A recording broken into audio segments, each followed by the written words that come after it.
ചരിത്രത്തിലെ ഏറ്റവും ഉയർന്ന വിലയിലാണ് ഇന്ന് സ്വർണത്തിൻ്റെ വ്യാപാരം നടക്കുന്നത്. ഇന്ന് പവന് 320 രൂപ വർദ്ധിച്ച് 56,800 രൂപയായി. ഈ മാസം 25-ലെ പവന് 56,480 രൂപയും ഗ്രാമിന് 7,060 രൂപയുമെന്ന റെക്കോർഡാണ് ഇതോടെ മറികടന്നിരിക്കുന്നത്. സ്വർണം വാങ്ങുന്നവരെ സംബന്ധിച്ച് വലിയ പ്രയാസമുള്ള വാർത്തയാണ് ഇതെങ്കിലും സ്വർണം കൈവശമുള്ളവർക്ക് വലിയ സന്തോഷം നൽകുന്ന വാർത്തയാണ് സ്വർണത്തിന് വില കുതിക്കുന്നു എന്നത്. എന്നാൽ സ്വർണ്ണവിലയിലുണ്ടാകുന്ന വർധനവ് കണ്ട് കയ്യിലുള്ള സ്വർണം വിറ്റുകളയരുത്. സ്വർണം വിറ്റാൽ വലിയ ലാഭം കിട്ടില്ല. കാരണം നമ്മൾ സ്വർണം വാങ്ങുമ്പോൾ നൽകിയ പണിക്കൂലിയും GST ഒന്നും സ്വർണം വിൽക്കുമ്പോൾ തിരികെ ലഭിക്കില്ല. ഒരു പവൻ സ്വർണ്ണാഭരണം വാങ്ങുമ്പോൾ മിനിമം 5,000 രൂപയോളം നാം പണിക്കൂലിയും നികുതിയുമായി നൽകുന്നുണ്ട്. എന്നാൽ വിൽക്കുമ്പോൾ ഈ പണം തിരികെ ലഭിക്കില്ല. സ്വർണ്ണവിലയിലെ വർധനവ് പിന്നെങ്ങനെ നമുക്ക് ലാഭകരമാക്കാം എന്നതാണ് ഇനി പറയാൻ പോകുന്നത്. അതിനു മുമ്പ് എന്തുകൊണ്ടാണ് സ്വർണത്തിൻ്റെ വില ഇങ്ങനെ റോക്കറ്റ് പോലെ കുതിക്കുന്നത് എന്ന് നോക്കാം. പശ്ചിമേഷ്യയിൽ ആക്രമണം രൂക്ഷമായതിനെ തുടർന്നാണ് സ്വർണ്ണവില കുത്തനെ ഉയർന്നത്. യുദ്ധ ആശങ്കകൾ വർദ്ധിക്കുമ്പോൾ സ്വർണത്തിൽ നിക്ഷേപങ്ങൾ കൂടും. ഇത് വില ഉയർത്തും.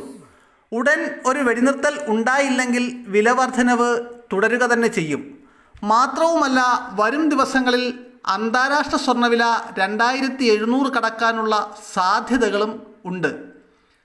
ഒരു പവന് ഇന്ന് വില 56,800 രൂപയാണ്.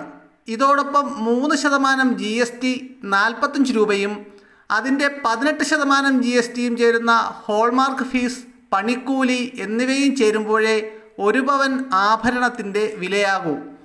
മിനിമം 5% പണിക്കൂലി കണക്കാക്കിയാൽ 61,484 രൂപ കൊടുത്താൽ ഇന്ന് ഒരു പവൻ സ്വർണ്ണാഭരണം കേരളത്തിൽ വാങ്ങാൻ കഴിയും.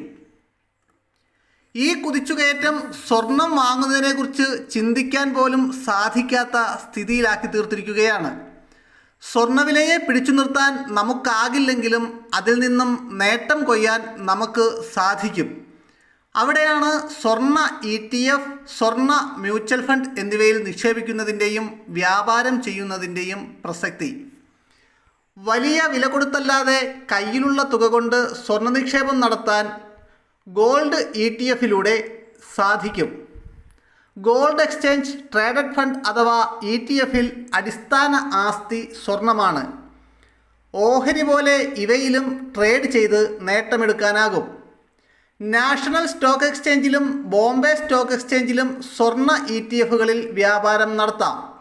അതായത് ഡിമാറ്റ് അക്കൗണ്ടിലൂടെ വാങ്ങാനും സൂക്ഷിക്കാനും വ്യാപാരം നടത്താനും കഴിയും.